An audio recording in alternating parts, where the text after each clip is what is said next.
Hello friends, in today's video I want you to know that tomato plants are very forgiving. We can definitely try to rescue them in case of an accident or an incident before giving up on them. Since the first year I started growing tomatoes, I have had an incident or two happen that made me say, oh no. With limited sun and a small garden, there are no second chances for me once the growing season begins. Last season was my biggest rescue of all times. My Berkeley tie-dye green tomato saplings got overwatered and had root rot and they just fell over.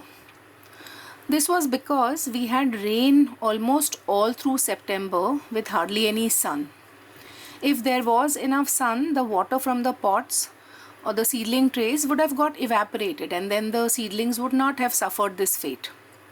Here is how I attempted to rescue them. I removed them from the pot they were in and put each sapling into a tall cup with fresh potting mix that was barely moist and allowed the plant to recover. It was kept in a spot where it would have got an hour's sun or so. As we know, tomato stems give out roots when they come in contact with soil, and this is why we always plant tomato plants deep during the final transplant. I bottom watered these cups when needed, and in a couple of weeks I was able to resuscitate and rescue all 3 saplings and had a successful harvest of green Berkeley tie-dye heirloom tomatoes. If one is about to lose a bigger plant to overwatering, one can salvage the situation by making cuttings of the plant and rooting them to get more plants.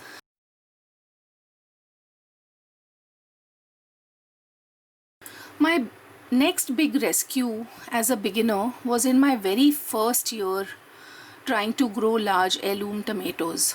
This was the year that I grew my Cherokee purple plant, and one of my cats dropped my Cherokee purple that was ready for final transplant, and the plant was barely hanging in, snapped into 2, bent over completely.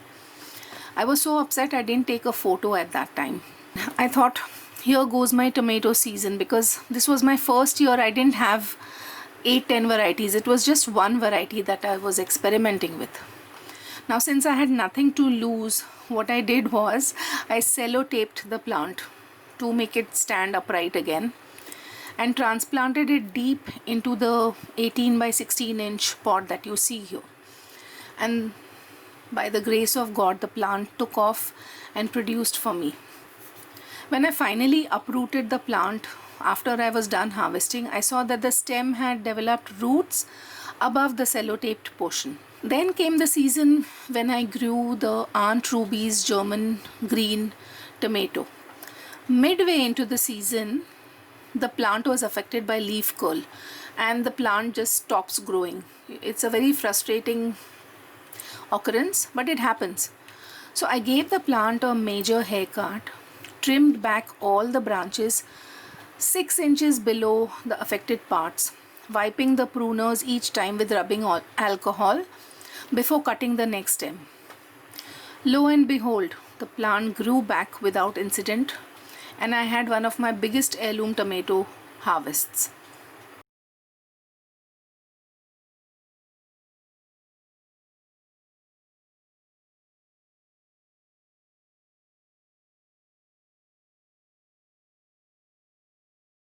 Last season, I transplanted all my tomato plants into 12 by 18 inch grow bags, and I was waiting for them to grow taller, after which I was to tie them to the grill and then put them onto the twines for support. And of course, we had unseasonal winds causing all the plants to fall over. Now, I knew this is not a problem, but for a beginner, one may get worried. So if the plant falls over, it just turns back up and starts growing in a couple of days. Now, the following day, I tied up and secured all the tomato plants. And this routinely happens with big plants too.